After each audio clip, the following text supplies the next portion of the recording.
Hi, everyone. Welcome. My name is Lauren Zeller. I'm one of the board members with TCBAF. So we are really excited to welcome you all to the second session of the On the Horizon track. Today we are joined by Scott Fleming. Scott is a consultant of business and enterprise architecture. He brings to the table a wealth of experience helping businesses through business transformation life cycles. And so today we are going to learn from Scott as he dives into the art of enterprise transformation lifecycle and how business architecture is an essential component of that. So with that, please join me in welcoming Scott.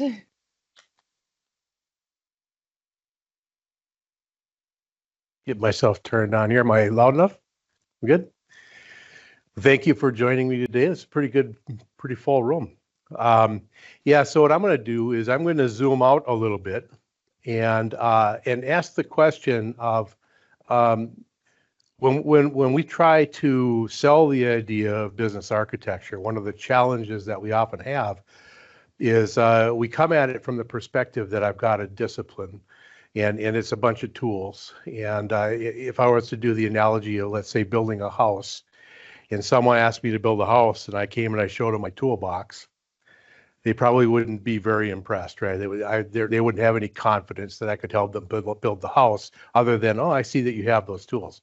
What I'd like to do is I'd like to take business architecture, along with solution architecture, enterprise architecture, and put it into the context of the life cycle of what happens when you go through an enterprise transformation. And how do you manage that? How do we show why business architecture is important? Why is architecture important? You get this arrow keys. There we go. All right, so I've been in consulting in architecture for a very, very long time. I've watched a lot of standards come into existence and standards bodies and things, and had to be a consultant and figure out how to make those things work with my clients and be willing to adapt and change things. But I've been involved in many different industries, and seen how things can work and what things can't work. We always kind of start out here with the problem, right? And the biggest problem that we face is change. We learned this morning about complexity and in managing complexity and how important that is. And it's a piece of why change is so unmanageable, right? So complexity, the cost, how inconvenient it is, how time consuming it is, distracting, but how necessary change is, right? It's unavoidable. Vendor products come out and replace their previous versions. We may or may not be ready for that. There's a lot of things that happen. And as architects, we can help manage that complexity through anticipatory design, thinking through things from the perspective of what are the likely kinds of changes that are going to be coming down the road, and how do I prep myself for those kinds of things?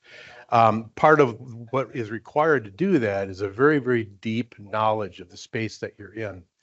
I once listened to a talk, and it was actually a talk on like one of these guys. You watch the 30-minute video, and at the end you're like, okay, I finally got the points here, right? It was the idea was that if you're going to create anything successful, first you need deep knowledge, and then you can build a strategy on the deep knowledge, and then you can execute on the strategy. And you need those three pieces. That kind of stuck with me. And I started thinking about how that relates to enterprise transformation. And I came with a few more steps than that, but we'll kind of go through some of that. So some things that are helpful here is, having roadmaps, for example, that cause you to move the football forward, right? And at each place along the way, if you stop there, you're still better off than you used to be. But things that ratchet you forward. Yes, God. Here I am. Progressive elaboration of the solution architecture. I'm going to talk a little bit about that when we get into the solutioning. There's a beginning piece of that that's business architecture related, has to do with the minimum viable processes. We'll talk a little bit about that.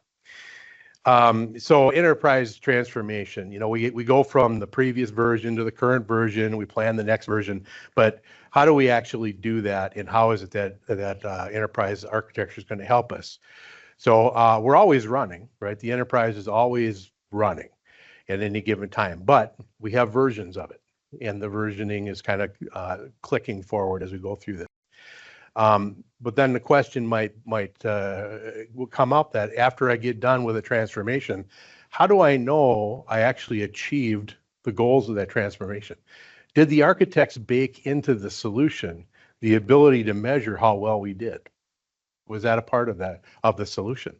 If not, maybe that's something we need to kind of improve on. There's a childhood game called telephone. I think they teach it in 3rd grade or something, where one kid is given some information and then they whisper it into another ear, and then that one whispers it into another, and after about 10 kids, it's a completely different story, right? And I feel like in a lot of respects, that's what happens when we attempt. You have someone at a fairly high level laying out a strategy, and by the time you have something built, it looks nothing like what we had intended to build out. So I'm going to propose that we take a look at a possible generic problem-solving algorithm for this, a life cycle of enterprise transformation, and we'll go through the details on this. But you think about doing kind of walking backwards from run, going counterclockwise through this thing. Each time you look at one of these stages of the transformation, the question is, what do I need to start that stage of the transformation? What do I need to have, right? The previous stage needs to give me what I need to have. So build has to give me what I need to do run. And the funding and approval of a solution architecture needs to give me enough to do my build stage, right? And so on, as I work my way kind of backwards.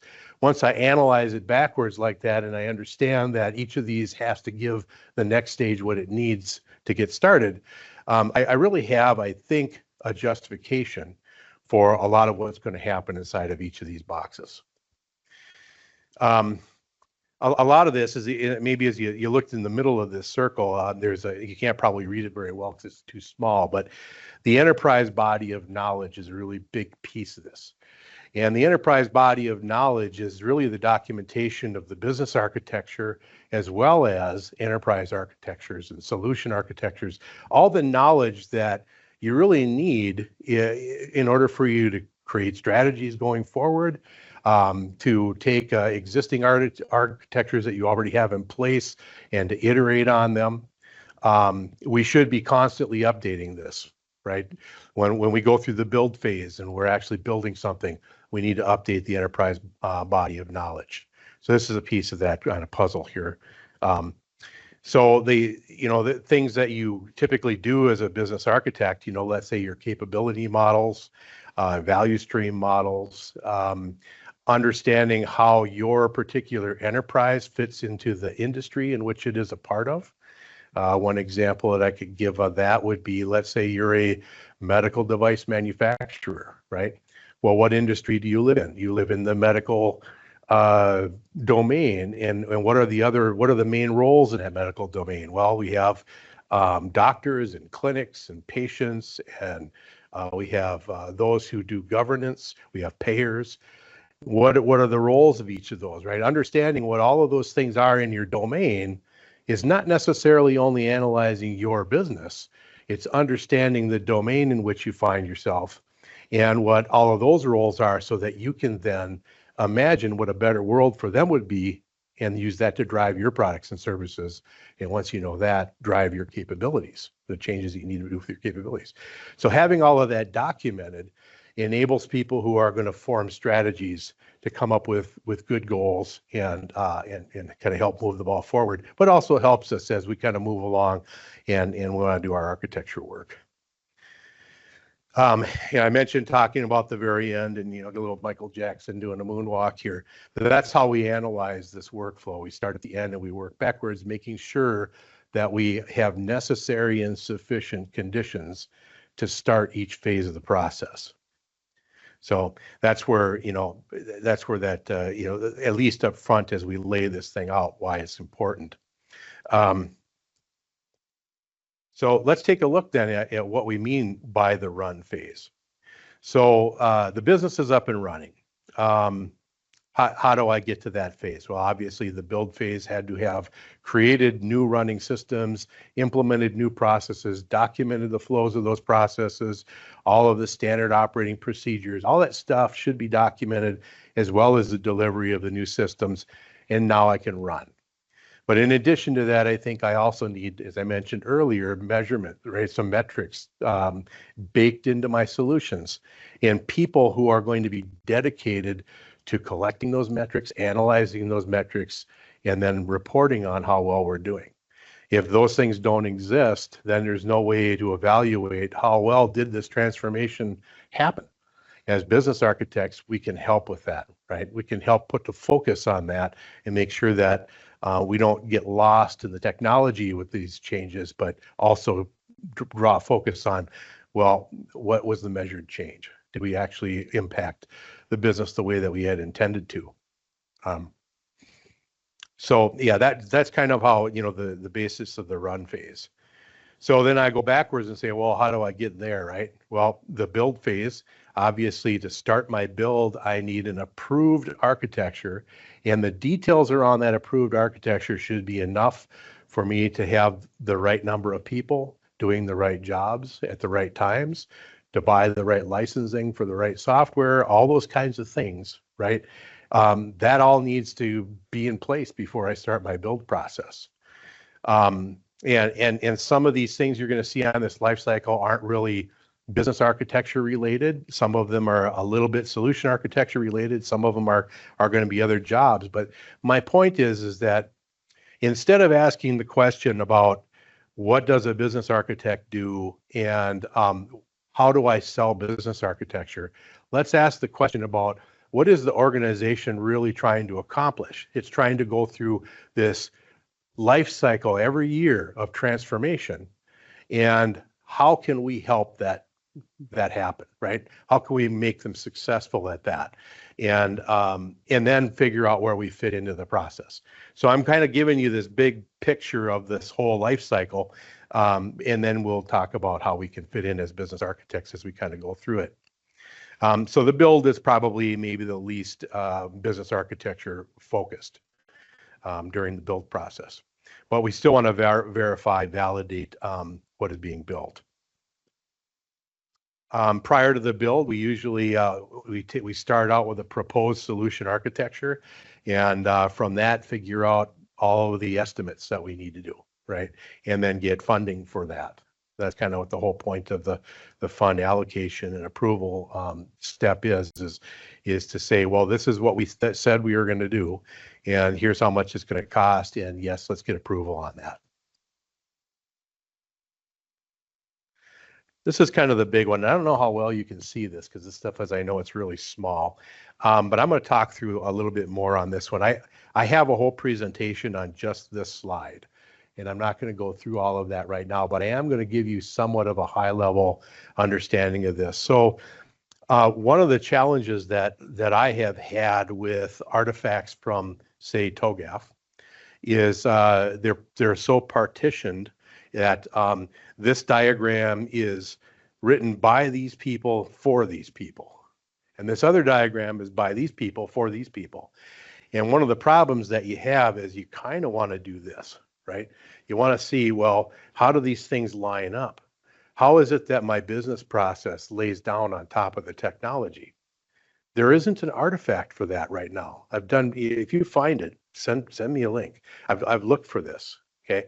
And the idea is that if you think of this in terms of layers, the most important first layer is to understand, how do I take those business objectives and turn them into a minimum viable process? And that minimum viable process will show not only the absolute essential activities that must happen in order for those objectives to be met, but also the data handoffs between them, right? The stuff, in-flight data. Laying all of that out, and as well as some key roles or some constraints that you can't live without, just laying out that stuff that must be. That's the first step, right? These things must be. If the business looks at that picture and says, yeah, no, we agree. Yeah, if you do this, if you build this process, this will meet all of our objectives. That's huge right there, right? They're looking at a picture that translated their loosely defined objectives into something that they can see. Yeah, if you do that, it'll work, right? And then what we do from there is we layer onto that boxes underneath the bubbles to represent the technology types that become architectural requirements for what do I need a CRM box on here? Do I need an ERP box on here? What do I need an MES system? What do I need? What kinds of systems do I need? I don't have to name them yet because this is really still just helping me understand what my requirements are for the physical world, right? So once I lay all of that out, applying my architectural principles and understanding, I now have made kind of half my way towards this. That's my logical view. Now I've got to go through the technology selection process. So I've got to create, maybe spreadsheets. I might have to do RFPs and RFIs and have demos and things like that. Evaluate my options. Probably have to use something that's already in place for some of the pieces on my diagram, and maybe for other ones I have to buy or build, right? But that's a step that I go through. And when I'm done with that, I now have a model where I've named all of those boxes. I have technology names for all of those things. And the technologists can look at that picture and understand why they're doing it because they see the business process. The business can look at the picture and see, oh yeah, you did actually lay this out. You did design this to meet my needs. They're both looking at the same picture. They're seeing the layers, right? Run right on top of the other. And with that, that combined view, being able to see all of those things together, they can all sort of agree that, yes, this is the things that we want to be able to do. And so that's, in a nutshell, a lot of the work that happens in this particular phase. I'm doing a little hand waving there because, like I said, there's a whole presentation on how you go about doing this kind of thing. But the beginning part of that, getting that essential business process right, certainly could be done by business architects, right? Making sure that you understand that this is the minimum viable process. These are the activities and data flows that must be in place in order to meet the requirements that were stated. That could certainly be done by business architects. We're going which way? I went the wrong way here. There we go. Okay, so how do I decide what to solve? Right, so I was in the solve phase, but I started out with something. I'm basically drawing from the strategic roadmap. The strategic roadmap has got milestones and initiatives on there. I don't have to only look at the last one in the roadmap or the next one in the roadmap, because I might want to, as an architect, I might want to be forward thinking and realize that there's going to be a sequence of things that are going to happen that I need to enable as I go through my process here. But at a minimum, I have to take care of what's coming next on the roadmap. And this roadmap, I like to think of a really good roadmap as something that ratchets forward. Okay, so as you go through each of the milestones, there's no going back really. There's the idea that you are better because of this. We're not going to go back because we know this is better, right? It's not that you're not enabling your ability to go back. It's that you're saying, if we do these things, we're not going to want to go back, right? And each of those steps along the way enables your ability to go after the next milestone. That's the other kind of litmus test of whether or not you're doing a good job with your roadmap is, does each of the milestones kind of enable what comes next to it, and does it move the business forward? Because sometimes you have to stop. Maybe there's money has dried up and you got to stop. But you want to be better off than you were before you started. You don't want to be in kind of a half-baked situation. And where does the roadmap kind of come from? Well, the roadmap is going to come from the strategize step. So I was arguing with ChatGPT about this word strategy. And, because I always thought that, well, strategy kind of requires that it's more than just a goal, right? Because it's like, well, I have a strategy for meeting a goal. So it seems like the strategy involves kind of, well, how am I going to get to the goal? And ChatGPT kept telling me that, well, the roadmap tells you how the strategy is going to happen. I said, okay, I need you to break this down a little bit better for me. And, it was interesting because I think there was a piece that I was missing. And it was that there is this lofty goal. Let's just say it's increase profits, reduce complexity, reduce cost, right? Gigantic goal, right? But there might be 25 different things you could go after, right, to meet that goal. And you can't go after all 25. It's too expensive, too time consuming, too many resources required. So you strategize by saying, well, we're not going to do these things, but we are going to do these things, right? And so your strategy is to kind of limit your options a little bit and to say, this is what we are going to focus on, and these are the things we're not going to focus on. So that then would be how I'm going to get to my roadmap, right? Because I've decided what I'm going to focus on here in my strategized phase. So I'm really narrowing my focus. Some of the things that we can do to kind of help ourselves with this is we can do the SWOT analysis, right? The strengths, weaknesses, opportunities, and threats. We can do those kinds of things to kind of understand where we're at and what to focus on.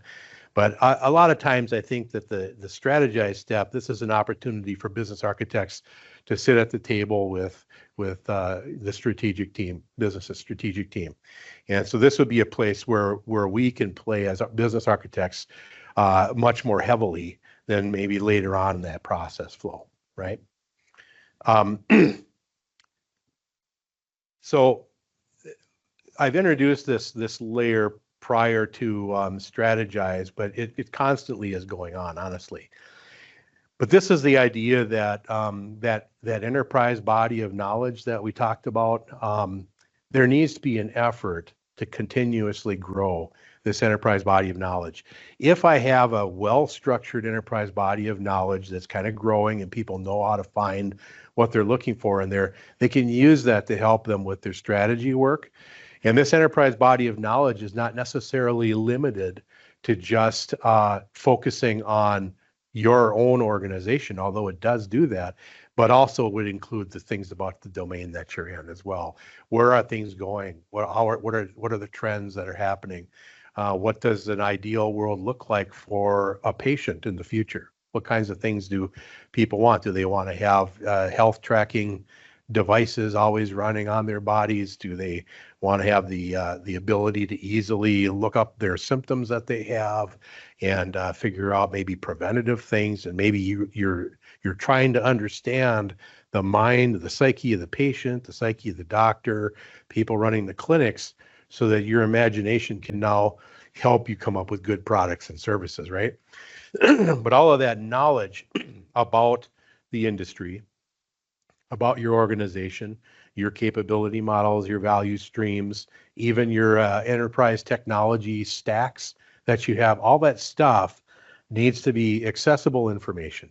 Reports need to be available on those technologies. That's all a part of the enterprise body of knowledge. And the idea that there needs to be dedicated resources and effort in this particular space, I think, is missing today, in a lot of organizations. We don't have people who actually are, that's their goal, is to kind of focus on that. So, going back to this kind of this life cycle here, this thing keeps on wrapping around, right? One version after another after another. The learn happens all of the time.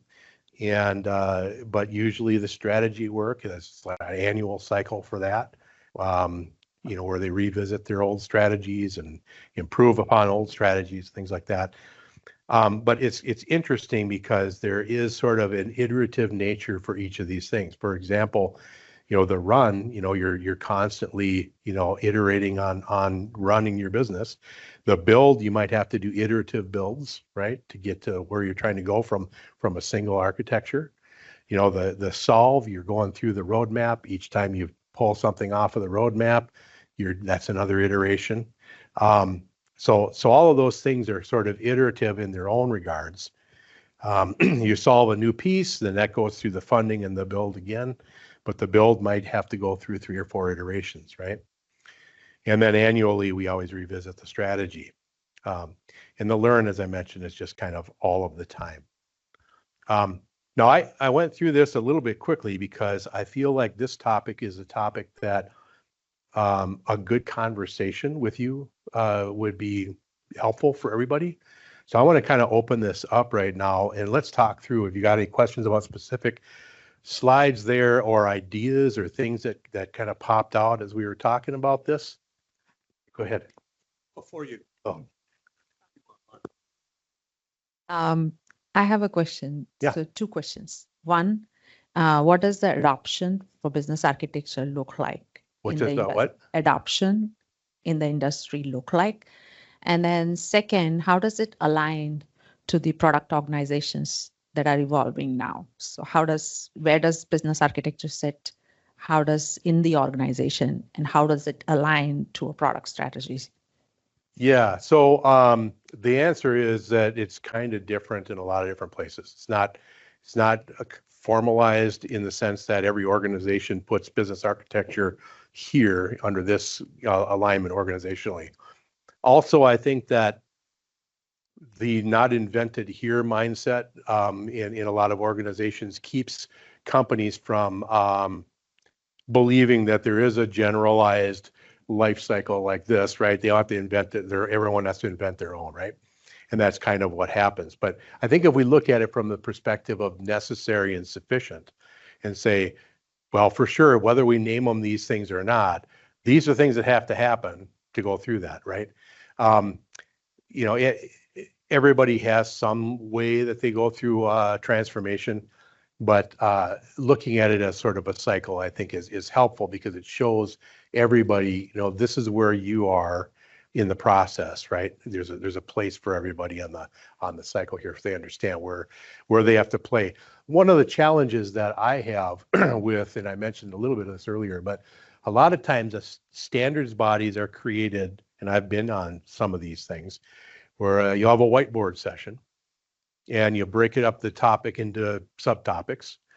And then you say, you take this one and you take that one and you take that one and go off and create subcommittees and formalize that, right?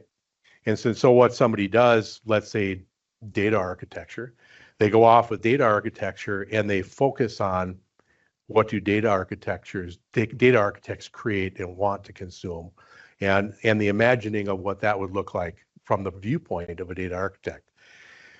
But no one ever steps back and says, how does all of that fit into a larger process? It's always just a standards body is created and it's decomposed into pieces and everybody goes off and solves their piece independent of one another. And then sometimes we run into things, it's like, why am I creating this picture? Nobody needs this one. What do I need it for?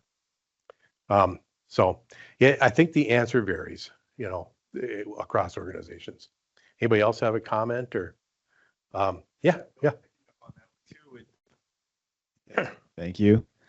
So I've worked in different shops where architecture is kind of key and paramount, and this is the soup to nuts. This is it. I've also worked on any microphones on? indefinitely into the ether.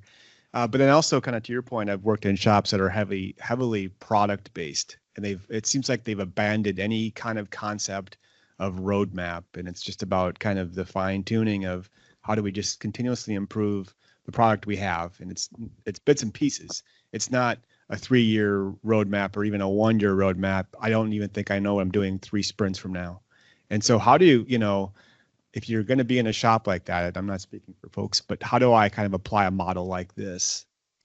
Do I, work the model differently, or can you say more about that? Yeah, I would say if what you're talking about specifically is in IT, IT's spotted this where they might be doing iterative builds and funding and things like that. Hopefully they're still doing it based on a solution architecture that's been laid out. Now, if they're not doing it based on that, then it's kind of like, well, maybe it's not governed, right? There's this imagined architecture in the minds of everybody, but it's not documented anywhere, kind of a thing. But once we can agree that there should be a documentation of the solution architecture, a picture that shows which technologies are talking to which technologies using which technologies, and how the business processes, even if it is the manufacturing of a product, a physical product, you still have processes laid down on top of technologies to do those kinds of things. And there's still an opportunity to improve and make that better if you understand what it is. But if no one ever looks at it or has a model of it, it's really hard to say we're doing this well or not doing this well. So I think that's kind of a challenge, is there needs to be a way of knowing how well we're doing, right? And in a lot of shops, that might be just an IT shop where they're just doing continuous agile, and there's not a broader picture in there to kind of help push it backwards a little bit to understand where are we really trying to go. It becomes kind of like, well, I like that, but could you tweak this for me? And I like, well, that's pretty cool, but I didn't want an airplane, I wanted a boat. You're like, whoa, ew. That's a completely different change, right? So I think it's important for us to realize that some of those things are kind of stuck down in the bottom, and then some are going to be bigger. This picture is more meant for how do I take things all the way from the sea level, down to it gets implemented, and every time, how do I do that? It's probably not getting into the detail that you're thinking of in more of an agile shop that's just doing quick iterations on everything. Other comments or ideas on this? Could we go back to learn? Learn? Sure. I'm just curious, as you're talking to prospects or you're talking to organizations where you have established relationships, who maybe, if they're a slightly more mature organization, they have their own concepts of an enterprise body of knowledge. Yeah. I think of classic big KM knowledge management and things. As we're getting clients now who want to crawl their internal repositories and think about suggestive insights around unstructured data, where do you see nouns like decisions, decision alternative recommendations, strategies? A lot of that is in narrative prose and embed in PowerPoints and things. I mean, are we at a bit of a cusp of privately inside our DMZs using discovery, auto transcription and things to summarize things, or is that too bleeding edge for? No, I think that's still a part of the same concept. I think the picture that we're laying out works whether we're using tools like that or we're doing things very, very manually. Either way, I think it works, right? We're just calling, now we're including those kinds of tools as a part of that learn box, right? So if I've got tools that can analyze my technology stack and generate reports, that's still kind of a part of that enterprise body of knowledge. Yeah, good point. Yeah. Other thoughts?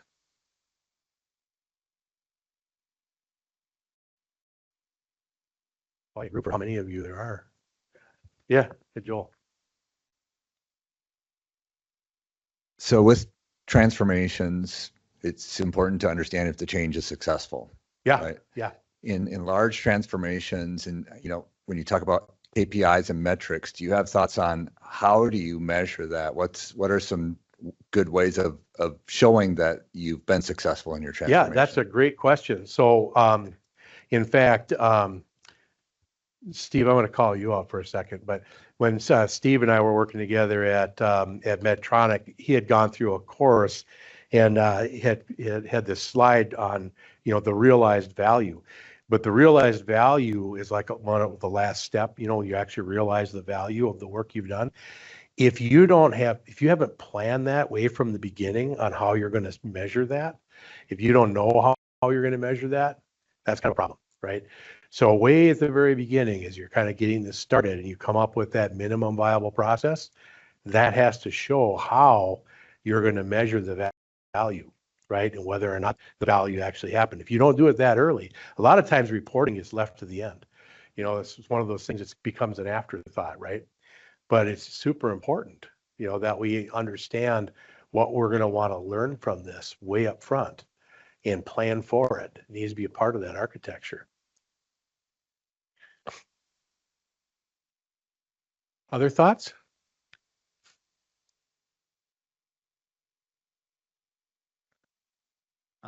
I guess as far as that enterprise body of knowledge, I'm curious as to how you've seen organizations lay out things like value streams or business capabilities and the variations maybe you've seen in those, and whether that's led to them being able to successfully measure their transformations, or like, so like the Bill Ulrichs of the world of the BizBach are very object focused business objects versus lots of organizations that have like more functional or process almost based business capabilities.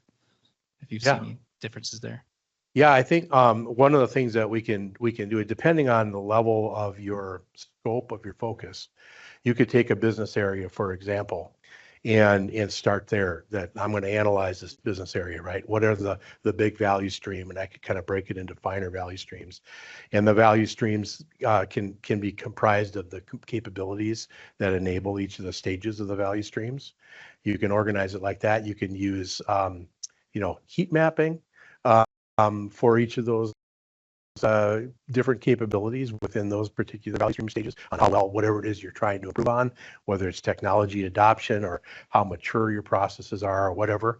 You can kind of fit that in there.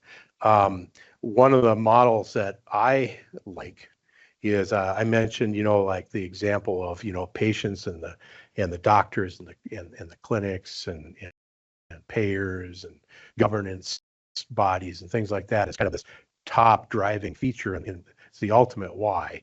I'm enabling them to do the things that not only they want to be able to do now, but maybe my imagination of how they're going to want to do things in the future. And that should trickle down to my products and services, which trickles down to my capabilities that enable those products and services. And my capability models are also stratified by what things are very, very, very unique and specific to me, to my industry, or my company, versus what are common across all my competitors, versus what are common across all organizations, right? There's ways to kind of stratify that capability model so that you don't spend a lot of time reinventing the wheel, for things that everybody does HR, right? That's probably not cutting edge kind of thing that your company is going to be working on, because everybody does HR. Let's go get Workday and be done with it, right? But when it comes down to maybe some specialized, capabilities that we have that give us a cutting edge over a competitor, well, that's where we're going to spend some money. So our models in this learn phase, if we stratify them in a way that makes it easy to see the things that our strategists want to see, then they'll use them, right? If we just create a capability model and we just decide, well, what categories do you think these things are fit into? And we just kind of randomly pick them. It becomes hard for people who aren't used to looking at those models to find value in it. But if you can come up with a stratification structure that shows, well, these are the things that are common to every organization. These things are common to all manufacturers. These things are common to all medical device manufacturers. And these things are unique to our company. And then this other company we're going to do an M&A on. This is their unique stuff. And you can see all of that. Well, now, as a business architect, you're providing value to a decision maker who is potentially going to want to buy that company, because you're putting all of that kind of detail in the body of knowledge, right? To help people understand that. So I think that I think it's really important to understand who's going to consume it, what are they going to come in looking for, and how do I make it easy for them to find what they're looking for. So when we start talking about structuring the enterprise body of knowledge, that's what we kind of need. Almost like, what are the use cases for this? Basically eat our own dog food, right? we want to tell everybody else how to do those things, but we need to do it too. We need to kind of have use cases for our own body of knowledge to make sure that we're doing the best that we can for our consumers. Jeff?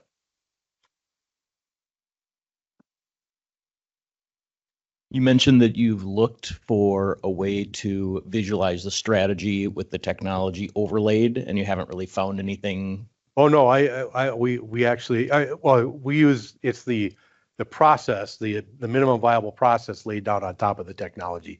We have that as a layering model. Okay, and I was just curious what you found to be most effective, if there's anything in particular For our tools? that you've used. Yeah. Well, I use Visio. Can I ask a follow-on question to that? Yeah. What do you not like about Archimate? Have you looked at Archimate? Because they've got the motivational layer, the business layer, the application layer, the technology layer, and then the implementation layer. I think as long as you have the ability to show people things at the same time, I think it's fine. As long as you can show them this, right? The problem that I have with a lot of the modeling standards is it's never like this. It's always like this. And so I've got 2 pictures, they each have 50 things on them. And I'm supposed to look at the 2 pictures and figure out how do they line up, right? And that's the problem that I have with a lot of modeling standards is that they don't do a good job of that. But if you can accomplish that, I mean, I don't see any reason why you couldn't, why you can't use Archimate to just layer things right down like this. You should be able to, right? It's not really a question of Archimate or not. It's more of a, does the tool allow you to do it? Any other thought? Yeah. Oh, thank you. You've mentioned about the models and how it's like just this and this, and you want to overlay. If in a utopian world, and we do have a model or a framework that does that, in your opinion, which models should be driven by what? Or do you think it's a kind of like it's an end-to-end, it's kind of like it doesn't have a head and a tail? You know what I'm saying? Yeah, I can tell you a few things. So the first one is because I have kind of pushed this idea that there's a driving process, right? And there's this progressive elaboration piece. I don't want to discount the need for data models. Data models are really important. One of the things that this approach that I'm laying out does in the minimum viable process, I'm capturing in-flight data. That's the data that the business has decided they care about. It's in flight, right? And if I've included the kinds of reports that are needed, and people using those reports to accomplish a task, now I know it's necessary, right? Necessary and sufficient that someone be able to get this information. All of that now gives me the impetus to go off and create my data model, my ERD, to represent how these things really fit together in their natural habitat, right? But you get there first by understanding how is the data used. Who cares about it? That's my pragmatic kind of approach to that. So I like the process flow stuff because it forces people to understand why. Why is this piece of data here? Have you guys ever heard of SIPOC before? So this is kind of like taking SIPOC and chaining them together, right? So I have SIPOC stands for source, input, process, output, and then consumer, right? But that's only for one bubble on the diagram, and it's immediate inputs and outputs. Chain all of that together for your minimum viable processes, and now you have a way to drive your architecture forward. So that's an important one. We do have a lot of tools. We have state machine diagrams, for example. Sometimes you want to show the status of accounts changing, right? You need to do those kinds of things sometimes. But most of the time, I feel like, especially when you're talking about business transformation, it starts with an understanding of what their goals are, and then you have to translate that into a flow. And then that flow drives out what your architecture is. Does that mean that when you get down into the build phase, you're not creating UML class diagrams and other maybe activity diagrams or collaboration diagrams? I'm sure you still do those things, and they should be included in the body of knowledge.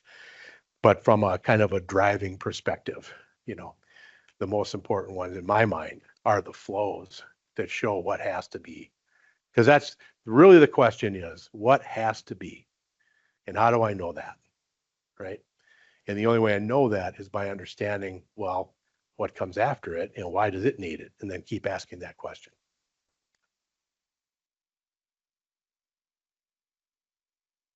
Go ahead.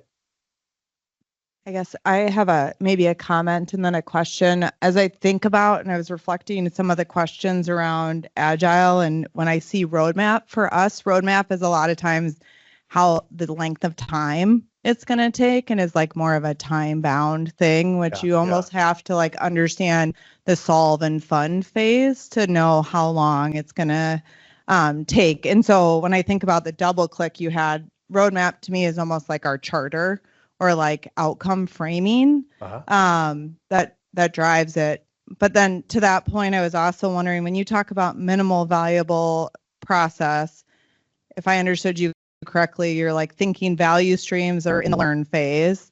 Help me understand the difference between value streams and the learn phase, and like what is the level of detail for a minimal valuable process? And that can vary depending on the objective. You could be doing one for a whole business area, or you could be solving a problem for a new product that's coming out. Okay, so it's a scalable concept. You know, the value streams are a little bit more loosely defined, right? They're coarser grained views, still a process flow, but it's very coarsely grained, right? This has got more structure to it. The minimum viable process says this activity must happen. This activity requires this information as input, and this activity will produce this when it's done. You say, well, why do I need that? Well, that's because this other activity requires it as an input. Okay, but why do I need that activity? Well, because that produces this. So you know, it gives you a methodology for identifying the things that must be, right?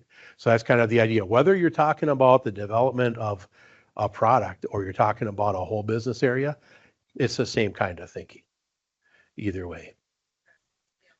It does, yeah. Its scale is just there. When you talk about roadmaps, so this kind of roadmap I've mentioned is more of the strategic roadmap. Yeah, you could do like a backlog in Agile, and you could have like a mini roadmap for that. This isn't really addressing that kind. That would fit kind of down inside of the build.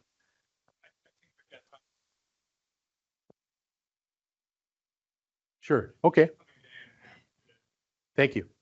You talked about how ideally you would come up with a model that would speak to all the different stakeholders and make sure that their needs were represented. Is there something you've created that you could share with us so we could visualize what that might look like? You said you've used Visio. I don't know if you have anything. Yeah. I have actually done these things. I just for the sake of brevity for today, I didn't bring that with me, but I probably could. I'll send something out, and then you guys can be able to get at it with the other artifacts, and I'll just find out how to get that put out there so you can find it. Yeah. Thank you, everybody, for all the questions. Thank you for a deep dive into capability-driven strategy to execution. Super thought-provoking. I know for me personally. Everybody's got about 14 minutes till the next one. Feel free. I don't know how available. Yeah, I'm available as we do the transition, but we'll unplug and plug in for the next one. Thank you.